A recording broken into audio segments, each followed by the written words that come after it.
नमस्कार केमन आछो सबाई नतून एकटी कुकिंग ब्लगे तुम्हारे सबाइके स्वागत। आमी सकाले एटा टिफिने बानिয়েছিলাম আমার ছেলের জন্য একটা পাকা আম আর এক বাটি চালের গুঁড়া দিয়ে এই কেকটা বানিয়েছিলাম। খুব সুন্দর লাগে খেতে, তোমরা একবার ট্রাই করতে পারো। ভিডিওটা ভালো লাগলে প্রথম দিক থেকে লাস্ট অবধি দেখার অনুরোধ করছি। আমি দেখো একটা পাকা আম নিয়ে নিয়েছি, আমটা কেটে তার পাল্পটা বার করে মিক্সি জারে এরকম আমি ঘুরিয়ে নিয়েছি, দিয়ে সেটা একটা বাউলে ট্রান্সফার করে নিলাম। নিতে এক বাটিকেও কম আমি চালের গুঁড়া অ্যাড করছি আর হাফ বাটিকেও কম চিনি পাউডার বানিয়েছি, মিক্সিতে ঘুরিয়ে নিয়েছিলাম। দিয়ে এটাকে একটু দুধ দিয়ে আমি ব্যাটারটাকে রেডি করব। একবারে দুধটা দেবো না, নাহলে পাতলা হয়ে যাবে।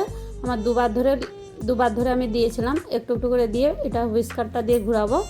দিয়ে কিছু ড্রাই ফ্রুটস কেটে অ্যাড করবো। দেখো আমি কাজু আর দুটো বাদাম নিয়ে এটাকে ছোটো ছোটো টুকরা করে কেটে আমি অ্যাড করছি এর সাথে। দিয়ে তারপরে এতে আমি 2 চামচ তেল অ্যাড করব আর হাফ চামচ বেকিং সোডা আর 1 চামচ বেকিং পাউডার দিয়ে এটাকে ভালো করে আমি ব্যাটারটাকে রেডি করে ফেলেছি। খুব বেশিক্ষণ এটা রাখা চলবে না, সোডা দেওয়া আছে। 3টা বাটি নিয়েছি, তাই ব্রাশে করে তেল লাগিয়ে নিচ্ছি।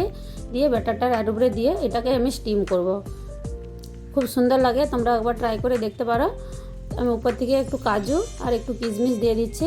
আমি গ্যাসের উপরে দেখো জল বয়েল করতে দিয়েছিলাম, জলটা বয়েল হতে বাটিগুলো স্ট্যান্ডের উপরে বসিয়ে দেবো। তো হয়ে যায়, 20 মিনিট লেগেছিলো এটা হতে, 20-25 মিনিট। তো আজকের এই মজাদার রেসিপি কেমন লাগলো অবশ্যই বলবে। ভিডিওটা পুরো দেখার জন্য